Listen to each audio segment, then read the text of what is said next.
సుభద్ర గారు, వేదిక మీద ఉన్న మిత్రులు, పెద్దలు, ఈనాటి కవి కృపాకర్, సభలో ఉన్న వాళ్ళందరికీ కూడా నమస్కారం. యాక్చువల్గా దీంట్లోని కావ్యాన్ని పరామర్శించే అవకాశం కానీ సమయం కానీ నాకు లేవు. కృపాకర్ గురించి, కృపాకర్లో నాకు నచ్చిన విషయాల గురించి 2 మాటలు మీతో పంచుకుందామని అనుకున్నాను. నిజానికి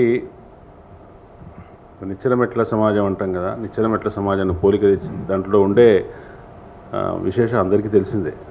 ప్రతి 2 మెట్ల మధ్య ఒక వైరుధ్యం ఉంటుంది. అట్టడుగు మెట్టుకు పైన మెట్టుకు తీవ్రమైన వైరుధ్యం ఉంటే పై మెట్టు కింది మెట్టు దగ్గర నుంచి అడుగు మెట్టు దాకా పై మెట్టుతో వైరుధ్యం ఉంటుంది. అది అటువంటి సామాజిక నిర్మితి మన సమాజంలో ఉంది. దాంట్లో కొన్ని తీవ్రమైన వైరుధ్యాలు ఉన్నాయి, కొన్ని అనామలీస్ అంటాం, అసమానతలు ఉన్నాయి. తేడాకు సంబంధించి ఈ అసమానతలు ఉన్న అస్తిత్వాల్లో ఎక్స్ప్రెషన్ ఎట్లా ఉంటుంది, దాని ఎక్స్ప్రెషన్ ఎట్లా వస్తుంది, ముఖ్యంగా ప్రపంచవ్యాప్తంగా కూడా ఈ గ్లోబలైజేషన్ పరిణామం మొదలైన తర్వాత దానికి ప్రతిక్రియగా అసమానతల ఎక్కువ ప్రతిఘటన అనేది మొదలైంది. దాంట్లో భాగంగా కూడా మనం 90 తర్వాత వచ్చినటువంటి అస్తిత్వ ఉద్యమాన్ని చూడొచ్చు.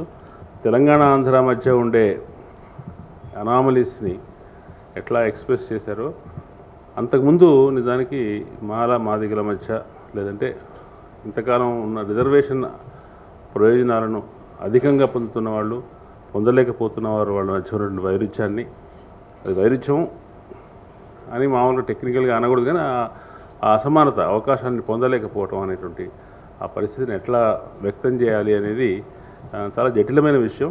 దాన్ని మాదిగ దండోరా ఉద్యమం చాలా అద్భుతంగా వ్యక్తం చేసింది. మొత్తం సమాజాన్ని చాలా తొందరగానే, నాకు చాలా మాదిగ దండోరా ఉద్యమం 95-96 నుంచి అది అనుసరించినటువంటి ఉద్యమ విధానాలు, అది ప్రజల దగ్గరికి చేరిన పద్ధతి, దళిత కవిత్వాన్ని మొత్తంగా అంతవరకు 95 దాకా దళిత కవిత్వం ఇతర అగ్ర సవర్ణులకు దళితులకు మధ్య ఉన్న వైరుధ్యాన్ని ప్రధానంగా చెప్తూ వస్తే 90 తర్వాత అది మొత్తం వేదికని మాదిగ వ్యక్తీకరణ ఆక్రమించడం అనేది చాలా ఆశ్చర్యం కలిగించింది. ఆ ఉద్యమంతో వ్యవస్థాపకుడిగా ఉన్న వ్యక్తి కృపాకర్. అయితే మనకు విప్లవ ధోరణి నుంచి, కమ్యూనిస్టు ధోరణి నుంచి ఉద్యమాల మీద అనేక అభ్యంతరాలు, విభేదాలు, లేదంటే ఫిర్యాదులు ఏవో చాలా ఉన్నాయి. అది ఈ అస్తిత్వ ఉద్యమాలన్నీ కూడా ఎక్స్ప్రెస్ చేశాయి. కానీ అస్తిత్వ ఉద్యమాలు కూడా రాను అంతకుముందు ఉన్నటువంటి కమ్యూనిస్టు విప్లవ ఉద్యమాలలో మనం ఏదైతే ఫిర్యాదు చేస్తూ వస్తున్నామో అటువంటి లక్షణాలని అస్తిత్వ ఉద్యమాలు కూడా వాటిని సంతరించుకుంటున్నప్పుడు వాటి మీద విమర్శ చేయటం అనేది, వాటిని విమర్శనాత్మకంగా చూసేవాడు సంఖ్య చాలా తక్కువ.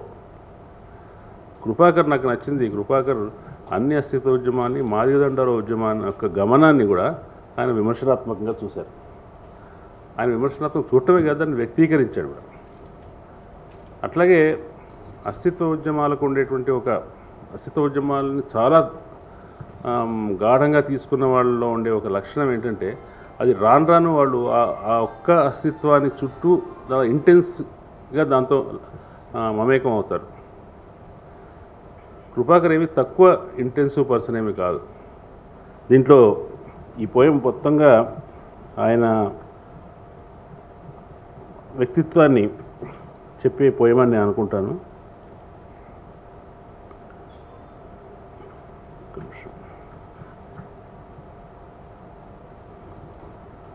నేను నా కోసం కూడా పుట్టారని ప్రకటిస్తున్నా, ఇతరుల కోసం మాత్రమే పుట్టలేదని సవినయంగా తెలియజేసుకుంటున్నా, సహపీడితుల కోసం కూడా ఉన్నానని గుర్తుంచుకుంటున్నా, యాజమాన్యాలన్నింటినీ నెట్టేస్తున్నా, ఆధిపత్యాలన్నింటినీ తోసేస్తున్నా, రెక్కలు విచ్చుకున్న స్వేచ్ఛను స్వప్నిస్తున్నా, దేనైనా నిర్ణయించే శక్తిని సాధన చేస్తున్నా. అంటే ఆయన తనేమిటి, తను తాను డిఫైన్ చేసుకునే పద్ధతి మనకు మనకు మన అస్తిత్వాన్ని మనం పుట్టుక నుంచి వచ్చిన అస్తిత్వాల దగ్గర నుంచి మనం ఆహ్వానించిన అస్తిత్వాలు లేదంటే మనం ఆవరించున్న ఇతర అస్తిత్వాలు వీటన్నిటినీ కూడా పరిగణనలోకి తీసుకొని మనల్ని మనం ఎక్స్ప్రెస్ చేసుకోవడం అనేది మనకు కనిపిస్తుంది. అందుకే ఆయన ప్రాథమికంగా మాదిగ అస్తిత్వం నుంచి మాట్లాడతారు, తర్వాత దళిత అస్తిత్వం నుంచి బహుజన అస్తిత్వం నుంచి మాట్లాడతారు, తర్వాత పీడిత అస్తిత్వం నుంచి మాట్లాడతారు, తర్వాత వర్గక్రమంలో అట్టడుగు వర్గాల తరఫున మాట్లాడతారు, ప్రాంతాల్లో పీడిత ప్రాంతాల తరఫున మాట్లాడతారు. ఈ అన్ని అస్తిత్వాలని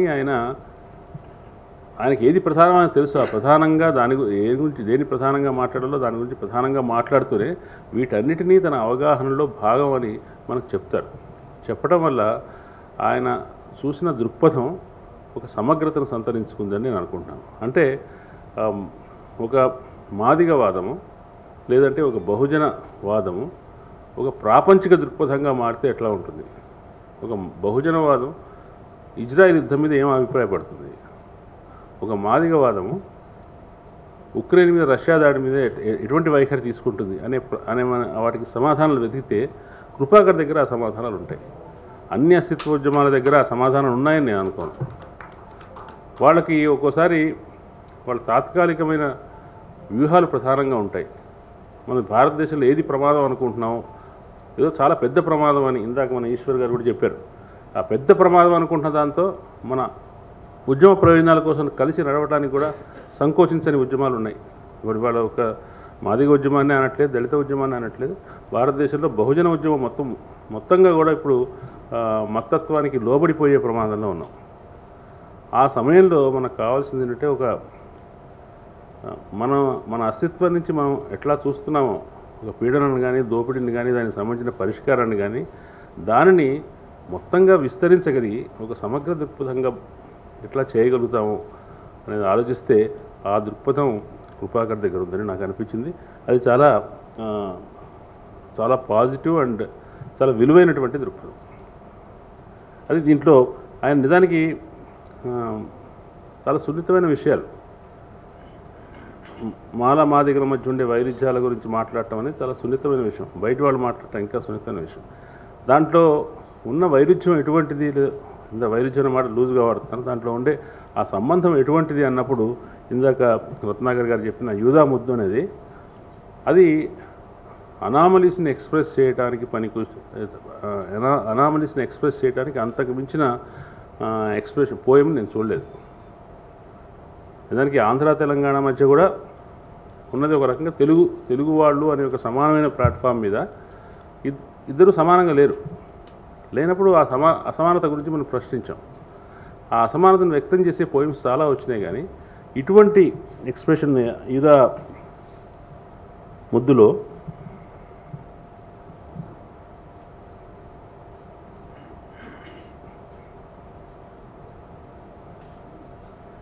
అట్లాగే చాలా చాలా పోయమ్స్లో ఎక్కడ కలుస్తామో ఎక్కడ విడిపోతాము, ఏ విషయం మీద తనకు ఫిర్యాదు ఉంది, ఏ విషయం మీద ఐక్యత ఉంది, ఎక్కడ తను కలిసి వస్తాను అన్న విషయంలో చాలా స్పష్టత ఉంది కృపాకర్కి. అంటే ఒక ఆవేశానికి, ఒక ఉద్యమానికి సంబంధించిన ఉద్వేగానికి, అట్లాగే దానికి సంబంధించిన దృక్పథానికి సంబంధించిన బాధ్యతని రెండింటి కూడా పోయిట్రీలో నిర్వహించడం చాలా కష్టం. దానికి ఈయన పోయిట్రీ అంతా కూడా కొంచెం ఆశ్చర్యపోయిన అన్నీ కలిపి ఒక దగ్గర చదివినప్పుడు ఎంత సరళంగా ఉన్నాయంటే అంత సరళంగా ఉన్నాయి, ఎంత చిక్కగా ఉన్నాయంటే అంత చిక్కగా ఉన్నాయి. ఆ సరళత్వం ఎక్కడి నుంచి వచ్చిందంటే ఆయన దృక్పథ స్పష్టత నుంచి వచ్చింది. ఆ గాఢత ఎక్కడి నుంచి వచ్చిందంటే ఆయన ఆ నిబద్ధత నుంచి వచ్చింది. అంటే ఆయన ఆలోచన పద్ధతి దానివల్ల వచ్చింది, కూడా ఆయన జీవితం నుంచి కూడా వచ్చింది. ఆ ఎక్స్ప్రెషన్ అయితే మాత్రం జీవితం నుంచే వచ్చింది. అంటే మనకు చాలా స్పష్టత ఉంటే తప్ప కవిత్వం ఈ పద్ధతిలో ఈ పోయం చూడండి. జాంబవి అనే పోయంలో నిన్ను గిచ్చినోడే నన్ను గిచ్చుతాడు, నేను ఏడుస్తాను, ఓదార్పుకు తావులేని నవ్వు నువ్వు నవ్వుతావు, వాడు నిన్ను గిచ్చినప్పుడు నీ మీద కోపాన్ని తమాయించుకుంటాను, నేను సలుపుతున్న గాయాలతో సహానుభూతి ప్రకటిస్తాను, వాళ్ళ నుంచి మనల్ని మనం కాపాడుకోవాలి, నీ నుంచి నన్ను మన నుంచి మనం వెనకవాడని కాపాడుకోవాలి. కలిసిరావు, కదలవు, చిక్కుముళ్ళు వేస్తావు. నిన్నెవడో గిచ్చాడని నువ్వు మమ్మల్ని గిచ్చటం ఇదేమి దళితత్వం చిన్నయ్య? కాకతేరిన తప్పట్లో పెద్ద పులి దరువై నీ గుట్టు రట్టు చేయకముందే సిగ్గు తప్పిన నీ సహోదరత్వాన్ని కొంచెం సరిచేసుకో చిన్నయ్య. ఈ సంబోధనాత్మకంగా సంభాషణాత్మకంగా ఉన్న పోయిమ్స్ చాలా ఉన్నాయి. పోయం మొత్తంగా కానీ, పోయంలో కొన్ని భాగాలు కానీ, అది కృపాకర్ శైలిలో ఒక భాగం. కానీ దీంట్లో పూర్తిగా ఆయన మాదిగా ఉద్యమ నెరేటివ్ నుంచి మాట్లాడిన పోయిమ్స్ కొన్ని గణనీయమైన సంఖ్యలోనే ఉన్నాయి. అది కాకుండా మొత్తంగా తన అస్తిత్వ వేదన నుంచి అర్బన్ నక్సల్స్ని కలుపుకోవడం, అర్బన్ నక్సలైట్స్ కూడా దానిలో భాగం చేసుకుంటాడు. ముస్లింలను కూడా లించింగ్కు బాధితులైన ముస్లింలు కూడా దాంట్లో బాధితులను చేసుకుంటాడు. తర్వాత ఆ బాధితులు అందరితో ఏకీభావాన్ని, సహోదరత్వాన్ని ప్రకటించడంలో ఎప్పుడూ కూడా వెనుకంజ వేయడు. ఇది అస్తిత్వ ఉద్యమాల నాయకత్వ స్థాయిలో ఉండి దాంట్లో క్రియాశీలంగా పాల్గొన్న ఒక ఉద్యమకారుడి నుంచి ఇంత వైవిధ్యాన్ని, ఇంత సమగ్రతని మనం చాలా తక్కువ చూస్తాం. అది కృపాకర్ చేసిన కంట్రిబ్యూషన్ అనుకుంటున్నాను. ఇవాళ నిజానికి రిజర్వేషన్ల వర్గీకరణ తీర్పు నేపథ్యంలో ఈ పుస్తకాన్ని చూడాలి అని మనం కొంచెం కండిషన్ అవుతున్నాం. కానీ నిజానికి తీర్పు వచ్చి కూడా చాలా కాలం అయింది. దాంతో సంబంధం లేకుండానే ఈ పోయం చాలా విషయాలు చెప్తుంది మనకి. మొత్తం ఇప్పుడు జరుగుతున్న అన్ని పోరాటాలు పంపకాల కోసమే. మూసీ నదీ గర్భంలో గుడిసెలు వేసుకున్న వాళ్ళు వాళ్ళ స్థలాన్ని వాళ్ళు క్లెయిమ్ చేసుకోవడానికే వేసుకున్నారు. అక్కడ వాళ్ళు కూల్చేసేవాళ్ళు ఆ స్థలాన్ని మళ్ళీ వెనక్కి తీసుకోవడానికి, మళ్ళీ గుంజుకోవడానికే కూల్చేస్తున్నారు. మొత్తం ఈ పోరాటాలన్నీ కూడా గుంజుకోవడానికి, క్లెయిమ్ చేసుకోవడానికి, ఏదో రకంగా పొందడానికి మనుషులు చేస్తున్న పోరాటాలే. ఈ పోరాటాలు సామాజికంగా రూపంలో వచ్చినప్పుడు అది వాటి వ్యక్తీకరణలు మరో రూపంలో ఉంటాయి, ఇంకొక భిన్నంగా ఉంటాయి. ఆ అన్ని నేపథ్యాల్లో చూసినప్పుడు ఇవాళ భారతదేశం ఏ స్థితిలో ఉందో ఆ స్థితిలో ఎటువంటి ఆలోచన కావాలో పంచుకోవటం అంటే రీడిస్ట్రిబ్యూషన్, పునఃపంపిణీ.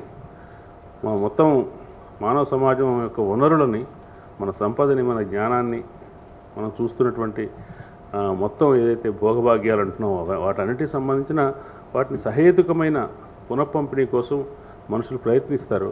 ఆ ప్రయత్నంలో భాగమే అస్తిత్వ పోరాటాలు కూడా. ఆ విషయం, దానికి సంబంధించిన స్పష్టత కలిగినందుకు, అది స్పష్టంగా చెప్పినందుకు, బలంగా చెప్పినందుకు కృపాకర్ని అభినందిస్తున్నాను. నేను యాక్చువల్గా ఈ సభలో ఉందామని మాత్రమే వచ్చాను, ఈ కార్యక్రమంలో హాజరు వహించుకుందామని. కానీ ఆవిష్కరణలో కూడా నన్ను భాగం చేసినందుకు థ్యాంక్ యూ.